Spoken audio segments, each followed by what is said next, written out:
तो ये है मैथ का paper, class 10th 2025 mathematics standard set 2, as you can see here. तो जो मैथ का पेपर था, शायद आपको भी पता चला होगा, पेपर दिया होगा तो, कि अभी तक के 10 सालों का सबसे टफ पेपर इसी साल बना था और लेंदी बहुत ज़्यादा था, टफ मतलब कि ऐसा था कि अगर आप PYQ करके गए हो तो थोड़ा दिमाग लगाने से बहुत देर में हो पा रहे थे 5 नंबर वाले क्वेश्चन, लेकिन बड़ा इतना था कि कोई भी अगर कोई वीक स्टूडेंट है तो वो यहाँ तक नहीं पहुँच सकता, मतलब कि इस पेपर को कर ही नहीं सकता जहाँ तक है, क्योंकि MCQ भी टफ थे, केस स्टडी भी टफ थी, 5 नंबर के क्वेश्चन बहुत ज़्यादा लेंदी थे, मतलब ऐसे थे कि वॉल्यूम वगैरह निकालने वाले क्वेश्चन थे। दो क्वेश्चन आ गए थे, देखो वॉल्यूम वाले 2 क्वेश्चन आ गए थे जो आपने कभी कहीं नहीं देखे होंगे। ये क्वेश्चन सब कहते हैं ना PYQ आता है, PYQ कुछ नहीं आया था। ये आप देखिए, ये 2 आए थे क्वेश्चन और यहाँ पे देखिए ये वॉल्यूम वाले 2 क्वेश्चन आ गए, लगातार 2 क्वेश्चन और वो भी बहुत बड़े बड़े क्वेश्चन।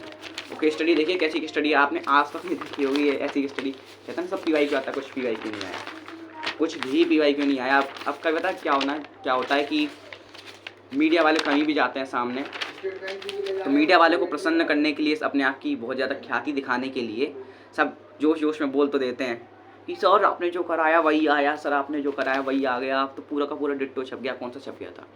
या तो आपको सेट 1 मिला है जो कि बहुत ज़्यादा सरल था, क्योंकि आप अगर देखें कि अगर आप केवल 2024 का पेपर भी कर जाते ना तो भी आपके उसमें से ही पिछले साल के पेपर में से ही बहुत सारे क्वेश्चन रिपीट होके आ गए थे इस वाले पेपर में, सेट 1 में।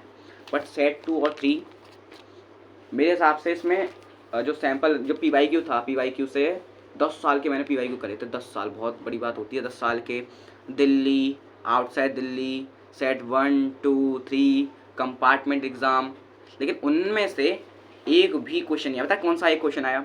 √5 को इरेशनल प्रूव करो, 3 नंबर का आया था, केवल एक क्वेश्चन।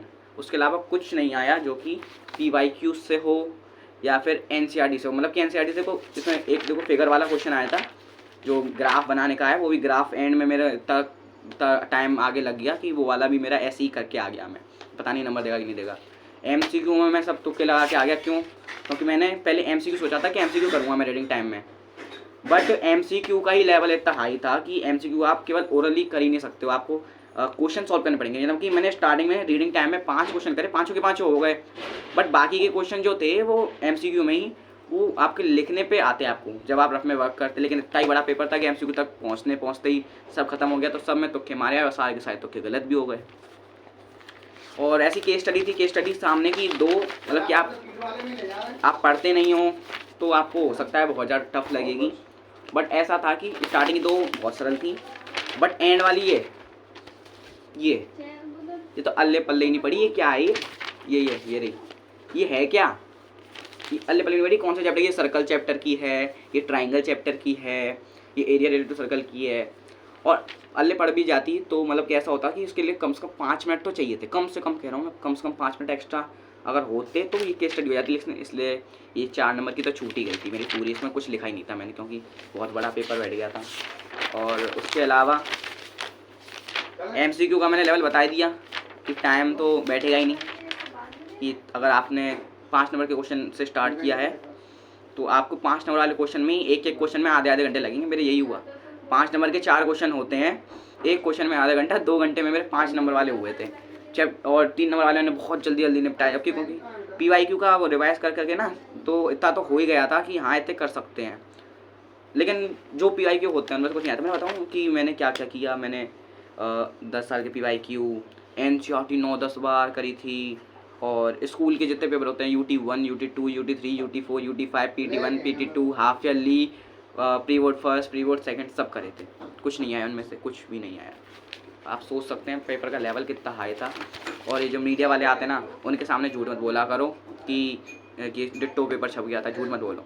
सेट बनाया तो बता दो कि सेट बनाया था सर हमारा, है ना, लेकिन झूठ मत बोलो, क्योंकि सेट 2 और 3 वालों का बहुत टफ है। अगर आप मेरा सपोर्ट करोगे तो इस बात तो हम CBSE तक रेस करेंगे कि यार सेट 1 का आपने इतना ईजी दे दिया, डायरेक्ट PYQ उठा के दे दिए, लेकिन सेट और 2 3 के संग क्या दुश्मनी थी आपकी, बहुत खतरनाक था। चलो बाय बाय।